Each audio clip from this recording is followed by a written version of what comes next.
प्रिय छात्रों, मैं आरिफ सर केमिस्ट्री टीचर आप सभी मैट्रिक उत्तीर्ण छात्र छात्राओं का मैं अपने YouTube चैनल में स्वागत करता हूं।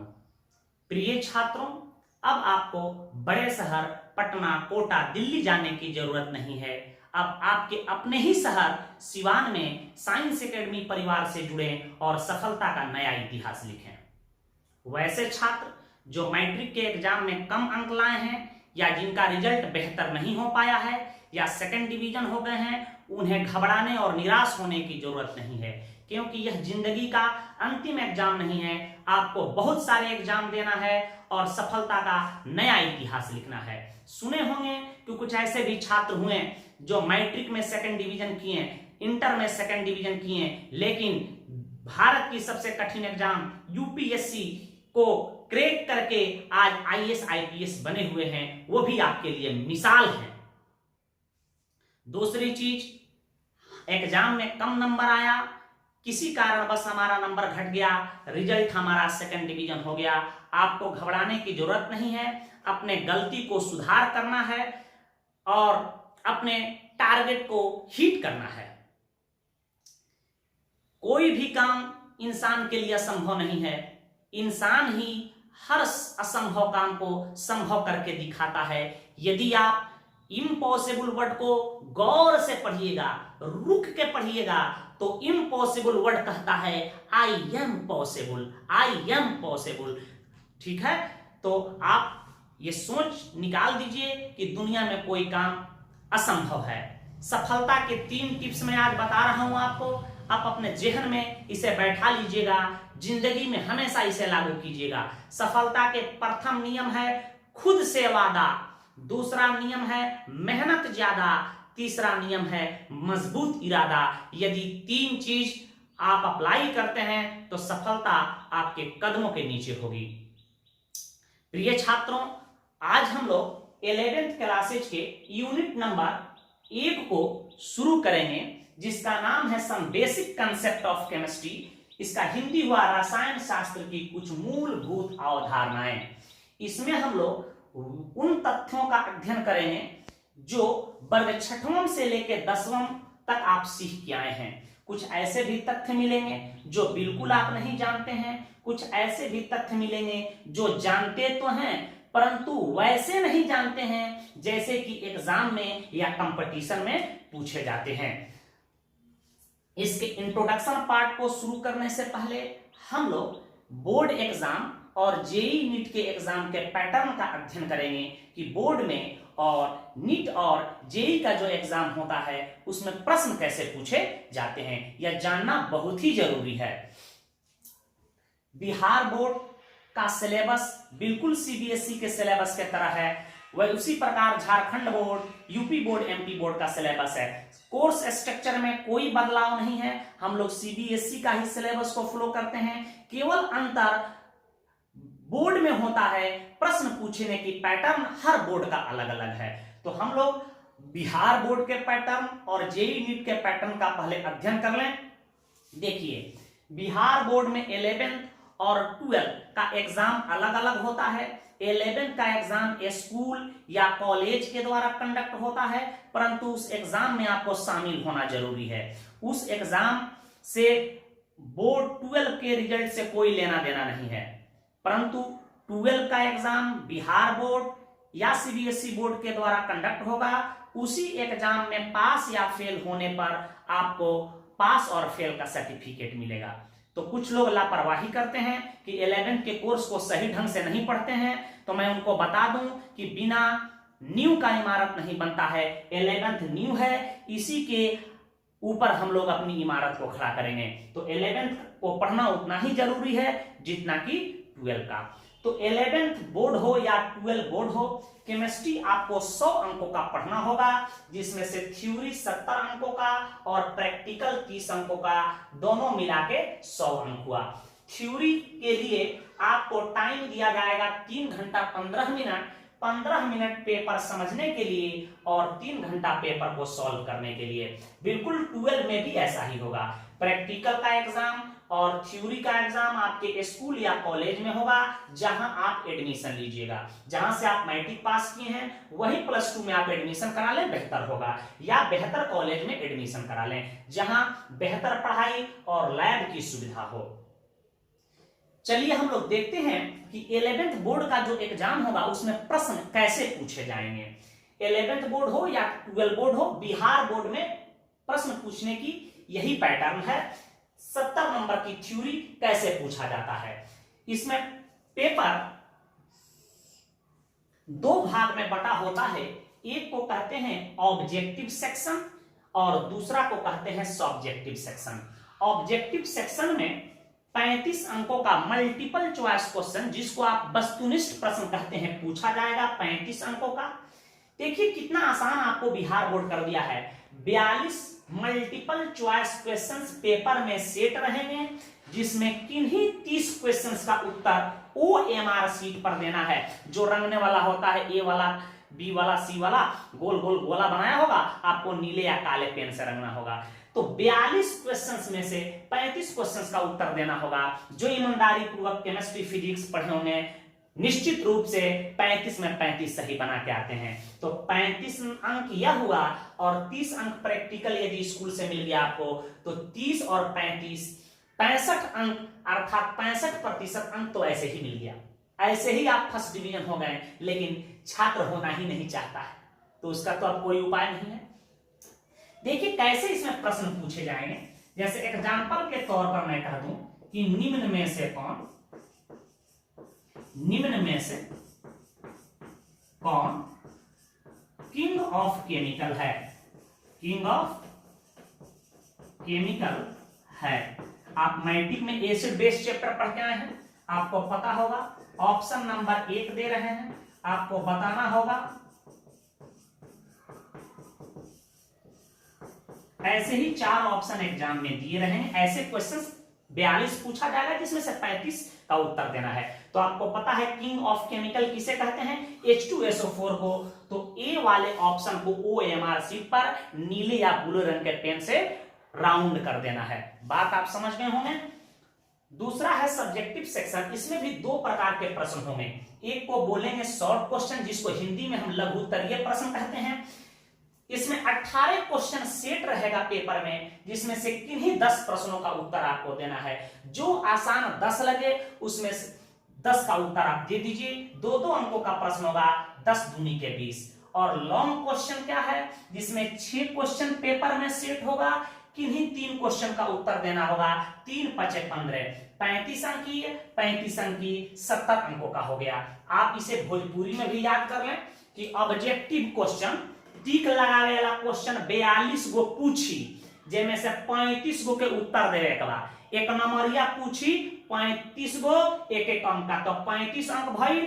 आ लिखे वाला क्वेश्चन लघुत्तरीय प्रश्न 18 गो सेट रही, जेमे से 10 गो के उत्तर देवे के बा। 2 नंबरिया पूछी को गो, 10 गो, तो 10 दूनी के 20।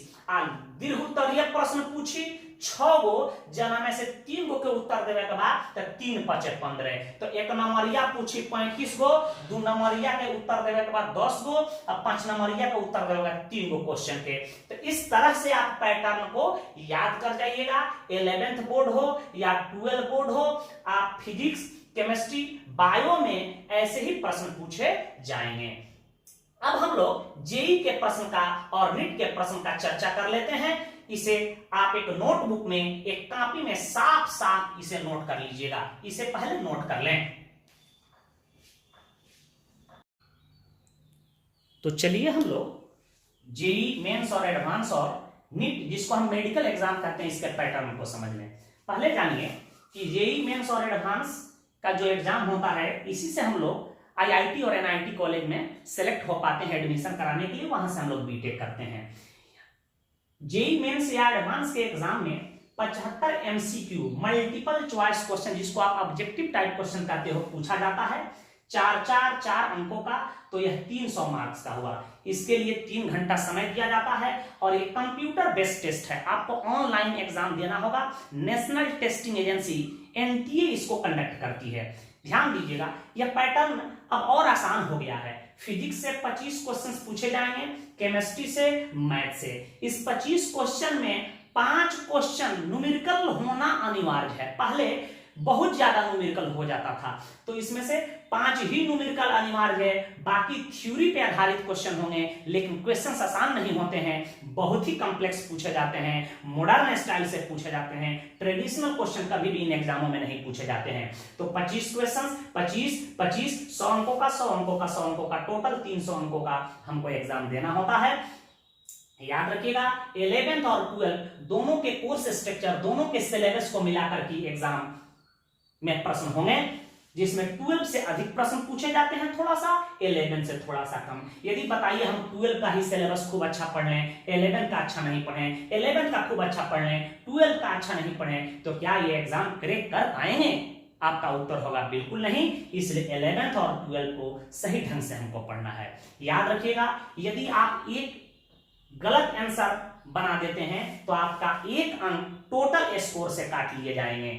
ठीक है, तो आपको निगेटिव अंक भी इस एग्जाम में शामिल है, इसलिए गलत क्वेश्चंस को नहीं बनाना है, जो आता है सही ढंग से बनाना है, और इसके आधार पर हम लोग आईआईटी और एनआईटी कॉलेज में सेलेक्ट हो सकते हैं। नीट, इसको मेडिकल का एग्जाम भी हम लोग कहते हैं, इसके द्वारा हम एमबीबीएस, बीडीएस आदि में सिलेक्शन करते हैं और डॉक्टर की पढ़ाई करते हैं। इसमें 180 MCQ question, 180 objective type question पूछे जाते हैं 4-4 अंकों का, तो 720 अंकों का एग्जाम देना होगा। इसके लिए भी 3 घंटा समय दिया जाता है। फिजिक्स से 45 क्वेश्चन, केमिस्ट्री से 45 और बायो से 90 क्वेश्चन होता है, जूलॉजी और बॉटनी को मिला करके। याद रखिएगा, टोटल अंक 720 हुआ।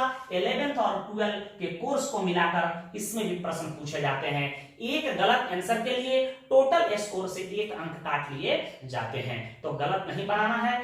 यदि आप ईमानदारी पूर्वक तैयारी कर रहे हैं तो निश्चित रूप से जेईई मेंस, जेईई एडवांस और नीट के एग्जाम को क्रैक कर पाएंगे। वह सिवान ही शहर क्यों ना हो, गोपालगंज शहर ही क्यों ना हो, आप अच्छे गुरु के मार्गदर्शन में यदि आप तैयारी कर रहे हैं, ठीक है, आप टाइम मैनेजमेंट आपके हाथों में है, समय का सदुपयोग कर रहे हैं और दिल में अरमान है कुछ करने का, तो निश्चित रूप से आप इन कंपटीशन को क्रैक कर पाएंगे। दूसरे तरफ यदि आपको लगता है कि मैं नीट और जेईई की तैयारी न करूं, तो यदि आप 11th 12 की तैयारी अच्छा से कर पाते हैं तो आप एनडीए का एग्जाम क्रैक कर सकते हैं, सीडीएस का एग्जाम क्रैक कर सकते हैं, general competition, one day competition railway SSC का होता है, उसको क्रैक करके पास करके आप सरकारी नौकरी की तरफ मूव कर सकते हैं। तो आप अभी से तैयारी में लग जाइए, ताकि आगे आपको कुछ करना है। यूपीएससी, डीपीएससी, जेपीएससी, जितने भी कमीशन का एग्जाम होता है, उससे भी फिजिक्स केमिस्ट्री से प्रश्न पूछे जाते हैं, मैथ से, बायो से प्रश्न पूछे जाते हैं। यदि इनकी तैयारी अच्छा से हो जाएगा 11th और 12 का, तो आपको उन एग्जामों में भी प्रॉब्लम नहीं होगा। दूसरा चीज, एक चीज और शेयर करना चाहते हैं कि बोर्ड के एग्जाम में नंबर घट जाता है क्यों? जो आप रिटन एग्जाम लिख के आते हैं, शॉर्ट क्वेश्चन, लॉन्ग क्वेश्चन, उसमें लिखने में आपको कहीं ना कहीं कमी रह जाती है। बेटा ध्यान दीजिएगा, प्रश्न जितने नंबर का पूछा जाए, जितने शब्दों में पूछा जाए, उसका तार्किक उत्तर देना है। हम लोग क्या करते हैं, कॉपी भरने में बिलीव करते हैं कि पन्ना भर दो नंबर दे दिए जाएंगे। अब ऐसा होने वाला नहीं है। प्रश्न जैसे पूछा जाए, जिस तरह पूछा जाए, उसका सही सही उत्तर नियत शब्दों में विथ एग्जाम्पल आपको देना होगा, तो बिल्कुल दिए गए मार्क्स के अनुरूप आपको अंक दिए जाएंगे। जैसे उदाहरण के तौर पे मैं एक दे दूं, आपसे एक शॉर्ट क्वेश्चन पूछ दिया जाए कि आम किसे कहते हैं। हो सकता है कि कोई लड़का ऐसे लिख दे कि आम एक फल है जो पंडित जी के बगीचा में भी है, हमारे बगीचा में भी आम का पेड़ है, आम हरिहरो होता है, आम पियरो होता है, आम दर्जन के हिसाब से बिकता है, आम किलो के भी हिसाब से बिकता है। That's all. एक उत्तर कोई लड़का ऐसे लिख दे कि आम एक प्रकार का फाइब्रस फ्रूट है जो प्रायः ग्रीष्म ऋतु में पाया जाता है। यह विटामिन ए, विटामिन सी और मिनरल का स्रोत होता है, जैसे देसी मालदे, दशहरी, ईटीसी। बताइए आप कौन सा उत्तर आपको अच्छा लगा? जाहिर सी बात है दूसरा वाला उत्तर बिल्कुल तार्किक और सही ढंग से है, तो इस पे आपको निश्चित रूप से सही अंक दिए जाएंगे, पहले वाले उत्तर पे अंक नहीं दिए जाएंगे। तो कॉपी भरने पर बिलीव मत बिलीव मत रखिए, सॉलिड उत्तर, तार्किक उत्तर, सही उत्तर लिखने पे आप भरोसा रखिए, निश्चित रूप से आपको बेहतर से बेहतर अंक मिलेंगे। तो इसे नोट कर लें, एक नोटबुक कॉपी खरीद लेंगे, जो जो बात बताया जा रहा है उसे कॉपी में नोट कर लेंगे। पुनः हम लोग ऑफलाइन मिलेंगे, जहां दिक्कत होगा वहां हम आपको ठीक करेंगे। तो इसे नोट कर लें, हम कुछ बेसिक शुरू कर रहे हैं। चलिए छात्रों, तो हम लोग केमिस्ट्री को परिभाषित करते हैं। इसी को हिंदी में रसायन शास्त्र या रसायन विज्ञान के हम लोग नाम से जानते हैं, जो वर्ग छठों से ही हम लोग सुनते आए हैं। कोई पूछे कि क्या है, तो आप जवाब दीजिएगा कि सर, रसायन शास्त्र विज्ञान की एक महत्वपूर्ण शाखा है, जिसके अंतर्गत हम लोग पदार्थों के बारे में अध्ययन करते हैं। पदार्थों के बारे में अध्ययन करने का तात्पर्य यह हुआ कि उसके गुण के बारे में, उसके संरचना के बारे में, उसके रूपांतरण के बारे में, उसके उपयोग के बारे में, तमाम चीजों के बारे में हम अध्ययन कर रहे हैं। तो आप इसे और भी लंबा चौड़ा कर सकते हो कि रसायन शास्त्र विज्ञान की वैसी महत्वपूर्ण शाखा है जिसमें पदार्थों के गुणों, संरचना, रूपांतरण तथा उनसे संबंधित नियमों का अध्ययन किया जाता है। आप इसे ऐसे भी बोल सकते हो, the science of atom and molecules are called chemistry. अणुओं तथा परमाणुओं के विज्ञान को रसायन शास्त्र कहा जाता है। आप इसे ऐसे भी बोल सकते हो, परमाणुओं, अणुओं तथा इनके रूपांतरण के विज्ञान को केमिस्ट्री कहा जाता है। Chemistry the science of atoms, molecules and their transformation. जो भी डेफिनेशन आप बोलिएगा सब सही है, कोई गलत नहीं है। यह अणुओं और परमाणुओं का विज्ञान है, जिसके अंतर्गत हम लोग पदार्थों के बारे में अध्ययन करते हैं, इनके गुण और रूपांतरण के बारे में अध्ययन करते हैं। तो इसे आप नोट भी कर लीजिएगा। कोई पूछे कि केमिस्ट्री शब्द की उत्पत्ति कैसे हुई है, कुछ लोगों का मानना है, कुछ राइटरों का मानना है कि केमिस्ट्री शब्द की उत्पत्ति इजिप्ट भाषा के कीमिया से हुई है, जिसका अर्थ काला रंग होता है। अर्थात इसका इतिहास जो है, केमिस्ट्री का इतिहास मिस्र देश से, इजिप्ट देश से भी जुड़ा हुआ है। तो हम लोग इतिहास के बारे में चर्चा नहीं करेंगे, इतिहास पढ़ने से कोई फायदा नहीं है, नहीं उससे प्रश्न पूछे जाएंगे। यह भी कहना काफी कठिन है कि केमिस्ट्री कब एग्जिस्टेंस में आया, कब अस्तित्व में आया। इसका इतिहास बड़ा पुराना है, तो उस पर हम लोग को चर्चा नहीं करना है, ना ही हम लोग के वो सिलेबस में है। एक बात याद रखना है, एक वैज्ञानिक है ए.एल. लेवोजियर, इनका पूरा नाम था एंटोनी ल्यूरेंट लेवोजियर। आप केवल लेवोजियर याद रखिएगा या एंटोनी लेवोजियर याद रखिएगा। यह फ्रेंच केमिस्ट थे, फ्रांस के रसायन शास्त्री। यदि इंडिया के होगा तो इनको इंडियन केमिस्ट कहा जाता। 1743 में जन्म लिए थे, 1794 में बहुत कम उम्र में इनकी देहांत हो गई। इन्हें याद रखिएगा, इन्हें फादर ऑफ केमिस्ट्री, रसायन शास्त्र का जनक, हिंदी में इसे कहते हैं रसायन शास्त्र के पिता या रसायन शास्त्र का जनक कहा जाता है, कहा जाता है। आपके दिमाग में प्रश्न आता होगा कि क्या इन्होंने ही रसायन शास्त्र को जन्म दिया, इन्होंने ही रसायन शास्त्र को पैदा किया? बिल्कुल ऐसा नहीं है। इनके सम्मान में ही इनको फादर ऑफ केमिस्ट्री कहा जाता है। जिस प्रकार हमारे दादाजी, पापा जी, चाचा जी हैं, केमिस्ट्री के दादा, लाला, चाचा जी नहीं हो सकते हैं। इनको सम्मान में फादर ऑफ केमिस्ट्री कहा जाता है। इन्होंने ही बताया कि दहन के लिए ऑक्सीजन का होना जरूरी है। इन्होंने ही सर्वप्रथम बताया कि जल, जिसको हम लोग हाइड्रोजन ऑक्साइड कहते हैं, H2O, यह हाइड्रोजन और ऑक्सीजन से मिलकर बना है। इन्होंने ही द्रव्यमान संरक्षण सिद्धांत को दिया। या आप पढ़ के आए हैं, हम लोग इसी चैप्टर में पढ़ेंगे law of conservation of mass. तो इन्हीं वजह से, इन्हीं तमाम खोजों के वजह से इनको फादर ऑफ केमिस्ट्री के नाम से हम लोग जानते हैं। इन्होंने एक प्रचलित बुक लिखा, याद रखिएगा, इनका एक बुक्स है। वैसे तो बहुत सारे इन्होंने किताबों को लिखा, elements of chemistry, elements of chemistry, जो बहुत ज्यादा प्रचलित है। इसमें इन्होंने सिस्टमेटिक नोमेनक्लेचर ऑफ एलिमेंट की चर्चा की है। तो याद रखिएगा, लेवोजियर साहब को फादर ऑफ केमिस्ट्री कहा जाता है। ठीक है, केमिस्ट्री के दादा, चाचा, नाना, परनाना नहीं हो सकते हैं। तो इसे नोट करें। कुछ और हम बात आपको बता रहे हैं। इन तथ्यों को भी याद रखिएगा। एक वैज्ञानिक है ओसवाल्ड टी को नहीं पढ़ेंगे, साइलेंट है। ओसवाल्ड एक जर्मन केमिस्ट थे।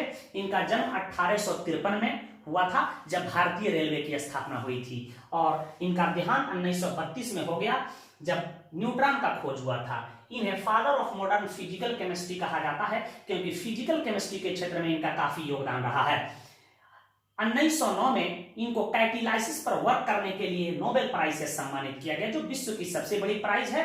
याद रखिएगा, मैथमेटिक्स के क्षेत्र में यह प्राइज नहीं दिया जाता है। मैथमेटिक्स के क्षेत्र में सबसे बड़े प्राइज जो नोबेल प्राइज के समतुल्य होता है, उसका नाम है फील्ड मेडल। याद रखिएगा, फील्ड मेडल मैथमेटिक्स के क्षेत्र में दिए जाने वाला सबसे बड़ा प्राइज है। एक वैज्ञानिक है फ्रेडरिच ओहलर, इनको केवल ओहलर भी कहा जाता है। इन्होंने ही प्रयोगशाला में प्रथम ऑर्गेनिक कंपाउंड यूरिया का निर्माण कर दिया, जिसे कार्बामाइड भी कहा जाता है, और जैव शक्ति का सिद्धांत का अंत हो गया। यह जर्मन केमिस्ट हैं। इनका जन्म 1800 ईस्वी में हुआ था और 1882 में देहांत हो गया। इन्हें फादर ऑफ ऑर्गेनिक केमिस्ट्री कहा जाता है, क्योंकि ऑर्गेनिक केमिस्ट्री के क्षेत्र में काफी अग्रणी रहे, काफी आगे रहे। एक वैज्ञानिक है पीसी राय, या पीसी रॉय भी आप लिख सकते हो, प्रफुल्ल चंद्र राय। इनका जन्म 1861 में हुआ बांग्लादेश में, और 1944 में इनका देहांत इंडिया में हो गया। इन्हें father of Indian chemistry, Bharat के रसायन शास्त्र के जनक, भारत के रसायन शास्त्र के पिता कहा जाता है, क्योंकि इन्होंने फर्स्ट फार्मा कंपनी का स्थापना इन्होंने इंडिया में किया। फार्मा कंपनी मैंने दवा बनाने वाली कंपनी, उस कंपनी का नाम था बंगाल केमिकल्स एंड फार्मास्यूटिकल, और इन्होंने ही प्रथम मॉडर्न इंडियन रिसर्च स्कूल का स्थापना किए थे, इसलिए इन्हें फादर ऑफ इंडियन केमिस्ट्री के नाम से जाना जाता है। एक वैज्ञानिक हैं ह्वान हॉफ, यह डच केमिस्ट थे।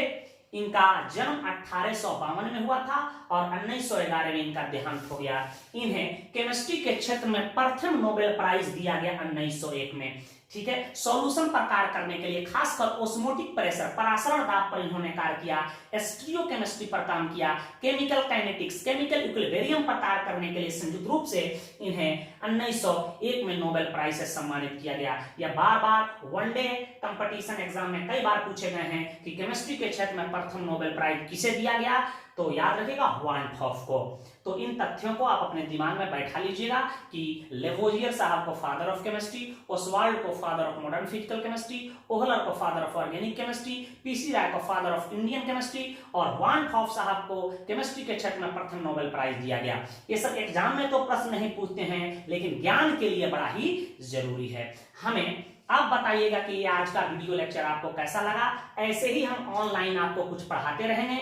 जब भी क्लास ओपन होगा, हम लोग ऑफलाइन रूबरू होंगे। आप गूगल प्ले स्टोर पे जाकर साइंस एकेडमी ऐप को डाउनलोड कर सकते हैं। ऐप की पहचान है, एक लोगो होगा जहां पेड़ के नीचे स्टूडेंट बैठा होगा, लिखा होगा जहां सपने सच होते हैं। तो आप ऐप के द्वारा भी हमसे जुड़ सकते हैं, और आप यूट्यूब चैनल के द्वारा हमसे जुड़िए और फायदा उठाइए। आप हमें बताइएगा कि यह लेक्चर आपको कैसा लगा। यदि यह लेक्चर आपको अच्छा लगा होगा तो चैनल को लाइक कीजिएगा, सब्सक्राइब कीजिएगा, दोस्तों के साथ शेयर कीजिएगा। आपका बहुत बहुत धन्यवाद।